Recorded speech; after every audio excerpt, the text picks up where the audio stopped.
Welcome back to an episode of car talk. हमारे viewer हैं अब्दुल रहमान साहब। वो कह रहे हैं कि मेरे पास इस्लामाबाद के एक एरिया के अंदर 5 मरले का प्लॉट है, कमर्शियल प्लॉट है।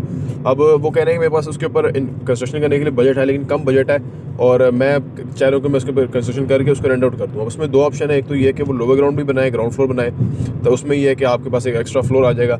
लेकिन वो कह रहे हैं इसका मेरे पास बजट नहीं है, मेरे पास बजट इतना ही है कि मैं सिर्फ उसके ऊपर एक ग्राउंड फ्लोर बना सकूँ, उसको मैं रेंट आउट कर दूँ, उससे मुझे रेंट आता रहे। तो अब वो कह रहे हैं कि मैं इस सिचुएशन में क्या करूँ। अगर मैं अभी सिर्फ ग्राउंड फ्लोर बना दूंगा तो आने वाले टाइम में मुझे फिर ख़त्म करके दोबारा लोअर ग्राउंड बनाना पड़ेगा, तो ये खर्चा एक्स्ट्रा बढ़ जाएगा। लेकिन अभी मेरे पास पैसे नहीं है उसको नीचे बनाने के लिए, तो इससे क्या कर सकते हैं ये बात करते हैं।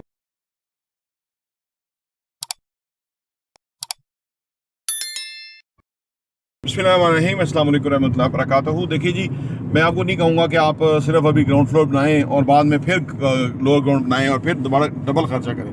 एक ही दफ़ा खर्चा करें और लोअर ग्राउंड ज़रूर बनाएं, और उसके बाद फिर आप ना उसको, अगर कमर्शियल सही प्रॉपर्टी है तो उसको प्रॉपर लेके चलें। लोअर ग्राउंड की बहुत वैल्यू है। अभी गर्मियाँ आ रही हैं, लोग लोअर ग्राउंड में ऑफिस रखना पसंद करते हैं, ठंडा होता है, ठीक है ना। और फिर अगर आप वो एक्स्ट्रा फ्लोर आपको मिल जाता है, फिर आपका जो प्लाजा है उसकी फाउंडेशन बहुत अच्छी हो जाती है, यानी स्ट्रेंथ बेहतर हो जाती है।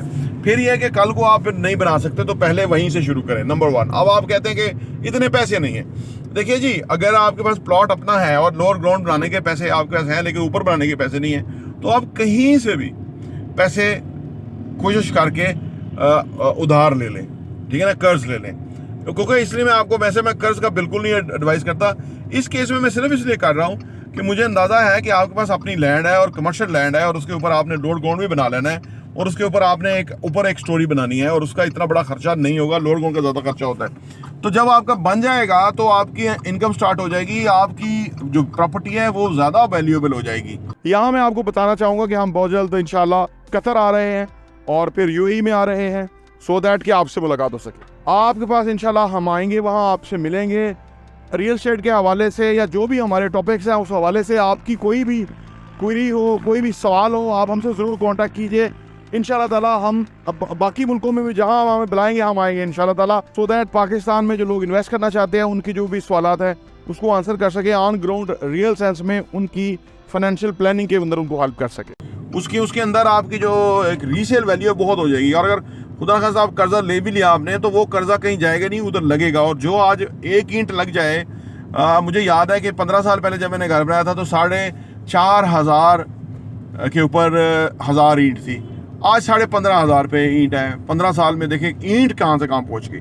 तो मैं ये कहता हूँ कि जो ईंट लग जाए वो उसके साथ वो प्रॉफिट आ जाएगा आपको ना।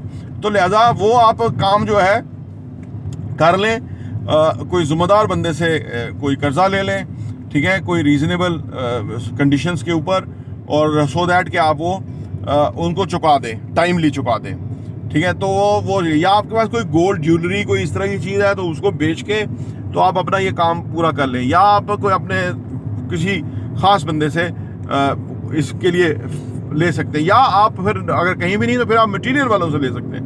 आप मटीरियल वालों से फ़र्ज़ करें आप ईंटें लेते हैं, 15,500 पे ईंट है फ़र्ज़ करें, तो आप उसको 1,000-2,000 ज़्यादा भी देना पड़ जाए पर 1000, क्योंकि आप टाइम भी ले रहे हैं ना, ताकि उसका पैसा तो वो आप ले लें वहाँ से, तो वो पूरा कर लें, तो प्रॉपर करें ना, ताकि कल को आपको डबल खर्चा पड़ जाएगा और फिर आपका वो काम जो है ना वो सही भी नहीं होगा।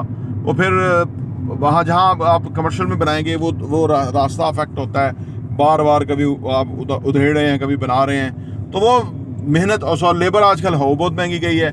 उस वक्त मुझे याद है दिहाड़ी मजदूर की 4,500 थी, आज दिहाड़ी मजदूर की जो है वो 1500 450 थी और 1500 तक पहुंची हुई है, 1800 तक पहुंची हुई है। तो चीज़ें बहुत बदल गई हैं और आने वाले टाइम में भी बदलेंगी, इसी तरह ही चलेगा, क्योंकि ये मुल्क तो सीधा नहीं हो रहा। आपको पता ही है कि यहाँ पे चंद अदारों ने जो है ना वो धौंस धांधली बनाई हुई है, वो लोगों को सांस ही नहीं लेने देते, तो मुल्क कैसे सीधा होगा। तो बहरहाल ये आप अपना काम जो है वो इस तरह से कर लें, मेरी तजवीज़ है। बाकी आप जो भी अगर मसला आपको दरपेश हो तो वो ज़रूर हमसे राब्ते में रहें, पूछें, हम इंशाल्लाह ताला उस पर भी आपको आंसर देंगे। प्रॉपर्टी भी देखने का बहुत बहुत शुक्रिया।